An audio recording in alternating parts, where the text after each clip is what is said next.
to measure and monitor, develop a baseline, and communicate with researchers in the region that are doing research on the ground.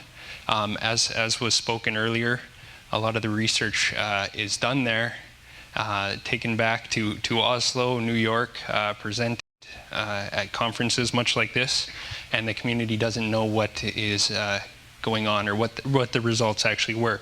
So in three ways that connectivity works in our project, and what we're trying to develop is one, through education. So we've hired an education consultant to work with the schools on climate-based education.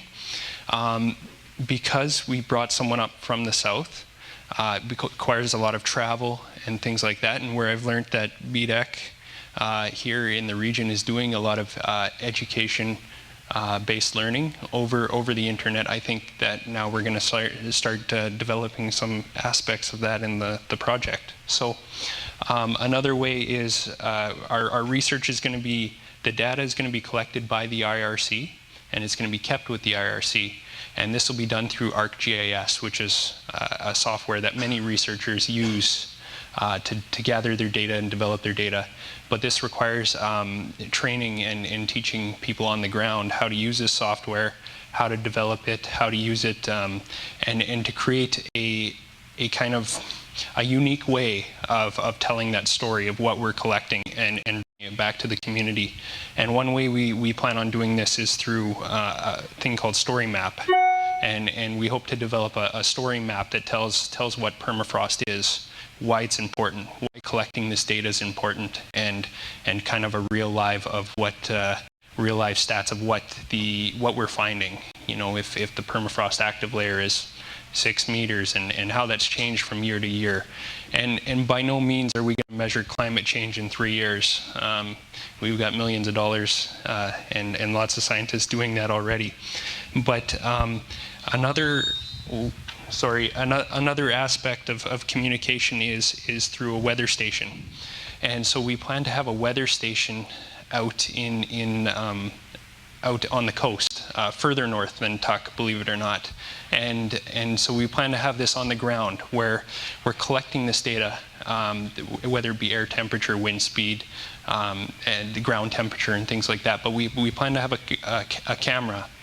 And this has to be set up in the most feasible way possible, where it's in cell range, where we don't have to use satellite, because that, as many people know, that's very costly to bring a picture back once a day for a month. It's going to be $400 or $500 a month, and the community can't afford that. But whereas if it's in cell range and the community could access it online and see a picture of what the weather's like out on the coast, it's safety and security for the community. And so they can see that before they head out hunting, before they head out on the land, the importance of that. And so if there's a way that we can connect that, and for those that don't use the internet, the elders, maybe we can print that off, a picture each day, so that they know before they head out on the land that that's what it's like. And so it's a great project, and we're doing communications a very big portion of this, and we plan to have a World Cafe in November 17th, and roundtable discussions with the community on how best to implement this and things like that. But it's funny, as soon as you mention a World Cafe, and a very familiar term down south where I'm from in BC, but you have elders saying, well, we don't want to be a part of it because we're not good with computers.